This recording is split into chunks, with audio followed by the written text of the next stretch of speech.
మిత్రులారా, నేను మీకు భారతదేశం నుండి వచ్చిన ఒక అద్భుతమైన కథను చెప్పడానికి సిద్ధంగా ఉన్నాను. ఇది విక్రమ బేతాల్ సంకలనంలో భాగం. ఈ కథ వినసొంపైన ప్రపంచానికి తీసుకువెళుతుంది. ప్రతాప కథ ప్రారంభమవుతుంది. ప్రతాపుడి కథ. విక్రమార్కుడు మళ్లీ చెట్టుమీద ఉన్న బేతాళుడిని కిందకు దించి భుజం మీద వేసుకొని మౌనంగా ముందుకు నడిచాడు. మహారాజా, ఇప్పటికే మీరు చాలాసార్లు నన్ను చెట్టుమీద నుంచి కిందకి దించి భుజాన ఎత్తుకున్నారు. మీ ధైర్యాన్ని, సాహసాన్ని చూస్తుంటే నాకు చాలా సంతోషంగా ఉంది అని బేతాళుడు అన్నాడు. విక్రమార్కుడు ఏమీ మాట్లాడకుండా మౌనంగా ఉండిపోయాడు. సరే, మనం ఇంకా చాలా దూరం వెళ్ళాలి కదా. దారిలో మీకు విసుగు రాకుండా ఒక మంచి కథ చెబుతాను, వినండి అని బేతాళుడు కథ చెప్పటం మొదలుపెట్టాడు. పూర్వం రామాపురం అనే ఒక నగరం ఉండేది. ఆ నగరంలో ప్రతాపుడు అని ఒక అబ్బాయి ఉండేవాడు. అతను చాలా మంచివాడు, చాలా అందంగా ఉంటాడు. ఎదుటివారి కష్టాలు తీర్చే మంచి మనసు కూడా ఉంది. చాలా డబ్బున్నవాడు కూడా. ప్రతాపుడు పెద్దవాడయ్యాక అతని తల్లి తండ్రిని ఒకరోజు దేవుడు అతని దగ్గరికి తీసుకొని వెళ్ళిపోయాడు. ఆ రోజు నుండి ప్రతాపుడు ఒంటరివాడైపోయాడు. ప్రతిరోజూ తల్లి తండ్రి కోసం ఆలోచిస్తూ ఉండేవాడు. ఒకరోజు పక్కదేశం నుంచి ఒక వ్యాపారి పనిమీద రామాపురం వచ్చాడు. ఆ వ్యాపారి చాలా పేదవాడు. అతను ధనవంతుడైన ప్రతాపుణ్ణి చూశాడు. అయ్యో, ఇతని దగ్గర ఇన్ని డబ్బులున్నా పాపం ఒక్క మనిషి కూడా తోడులేడు అని బాధపడ్డాడు. ఇతనికి నా కూతురిని ఇచ్చి పెళ్లి చేస్తే బాగా చూసుకుంటాడు అని ఆ వ్యాపారి అనుకున్నాడు. వెంటనే ప్రతాపుడి దగ్గరకు వెళ్ళి, నాయనా, నాకు ఒక కూతురు ఉంది, మీరు పెళ్లి చేసుకుంటారా అని అడిగాడు. చేసుకుంటాను అని ప్రతాపుడు అన్నాడు. సరే నాయనా, నా కూతురు ఉద్దేశం కూడా తెలుసుకొని మళ్ళీ మీ దగ్గరికి వస్తాను అని ఆ వ్యాపారి తిరిగి ఇంటికి వెళ్ళి ఆ విషయాన్ని తన కూతురు రత్నావతికి చెప్పాడు. ఆమె కూడా ప్రతాపుణ్ణి పెళ్లి చేసుకోవటానికి ఒప్పుకుంది. అలా బాధగా ఉన్న ప్రతాపుడి జీవితంలోకి మంచి రోజులు వచ్చాయి. ఒక మంచి రోజున ప్రతాపుడికి రత్నావతితో పెళ్లయింది. ఆమె కూడా చాలా అందంగా ఉంటుంది.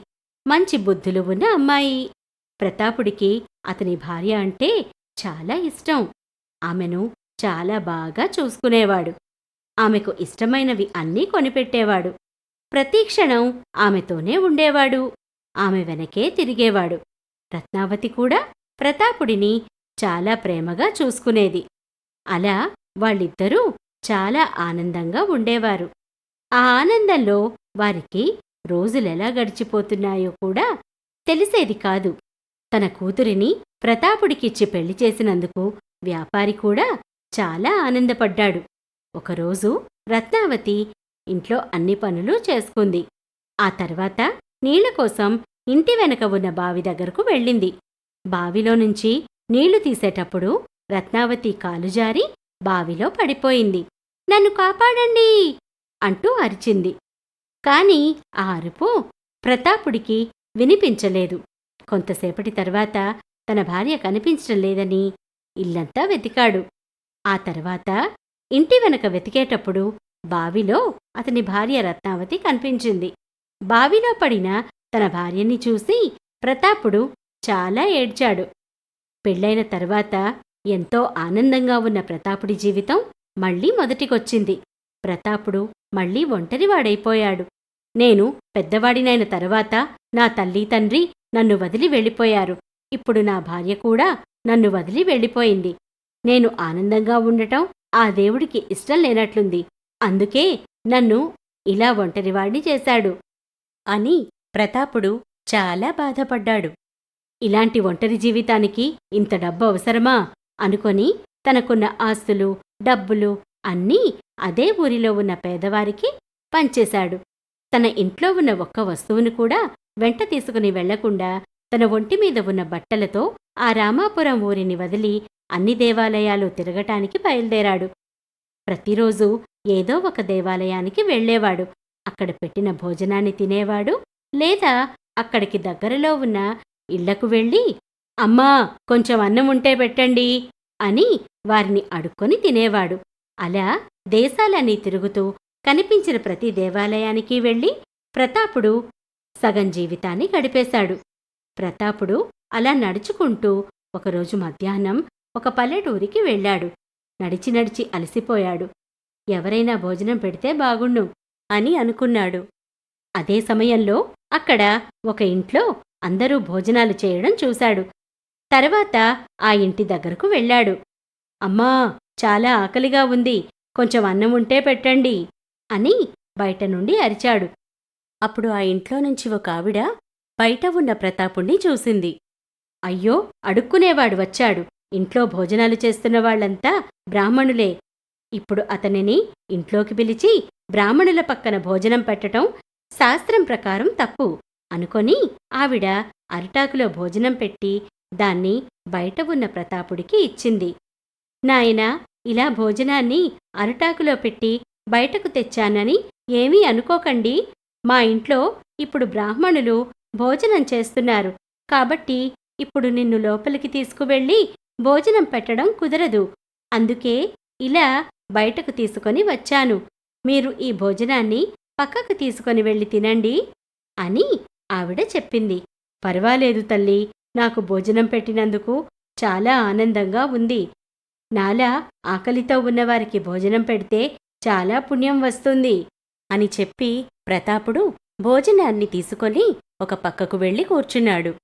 భోజనం తినేటప్పుడు తాగడానికి నీళ్లు కూడా ఉండాలి కదా. కాని ఆవిడ భోజనం ఇచ్చినప్పుడు నీళ్ళివ్వలేదు.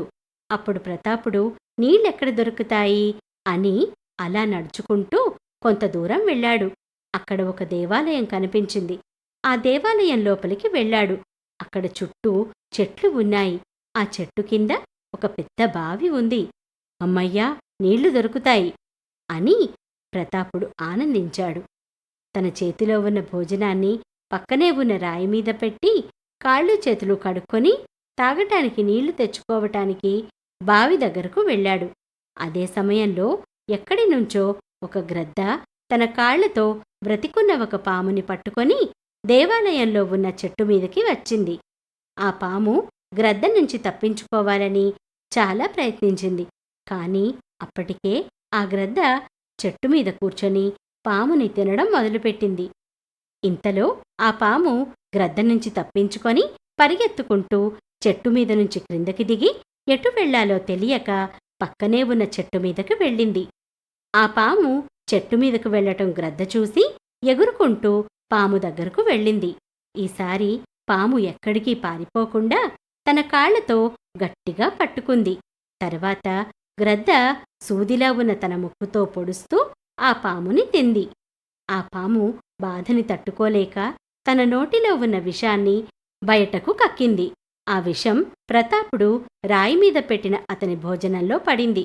అలా పడిన వెంటనే ఆ విషం కనిపించకుండా అన్నంలో కలిసిపోయింది.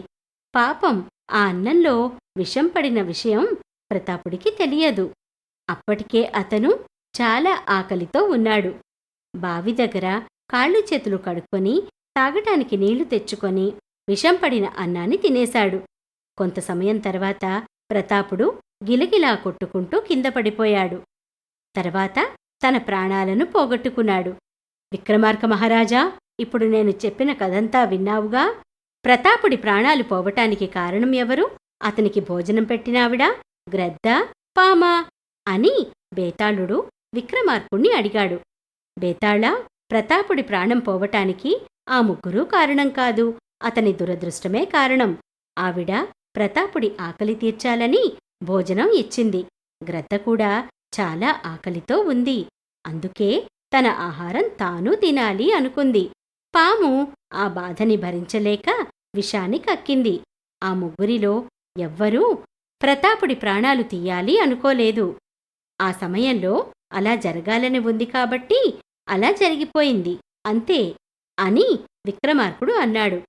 విక్రమార్కుడు సమాధానం చెప్పటం వల్ల బేతాళుడు మళ్లీ చెట్టు మీదకు వెళ్ళిపోయాడు. ఈ కథ మనకు నీతిని నేర్పుతుంది. మనం ఎదుర్కొనే సమస్యలను ధైర్యంతో ఎదుర్కోవాలని చెబుతుంది. మీరు ఆపిల్ లేదా ఆండ్రాయిడ్ యాప్ స్టోర్ల నుండి స్టోరీ వేవ్స్ యాప్ను డౌన్లోడ్ చేయవచ్చు. ఇక్కడ మీరు ఈ సమాహారం నుండి మరియు ప్రపంచవ్యాప్తంగా ఉన్న ఇతర కథలను అన్వేషించవచ్చు. స్టోరీ వేవ్స్ సభ్యత్వం నెలకు $1 కంటే తక్కువ. మీ కుటుంబానికి నాణ్యమైన కథలను తీసుకురావడానికి ఇది అత్యంత సరసమైన మార్గాలలో ఒకటి. అన్ని కొత్త కథలు స్టోరీ వేవ్స్ యాప్లో అందుబాటులో ఉన్నాయి, మరియు అత్యంత ఉత్సాహభరితమైన కంటెంట్ యాప్లో మాత్రమే అందుబాటులో ఉంది. మీరు యూట్యూబ్ ఛానల్ను సబ్స్క్రైబ్ చేసుకోవాలని మరియు ఇన్స్టాగ్రామ్, టిక్టాక్ మరియు స్పోటిఫైలో స్టోరీ వేవ్స్ను ఫాలో అవ్వాలని కోరుకుంటున్నాము. రాబోయే కంటెంట్ గురించి అప్డేట్ల కోసం మీరు చూసినందుకు ధన్యవాదాలు.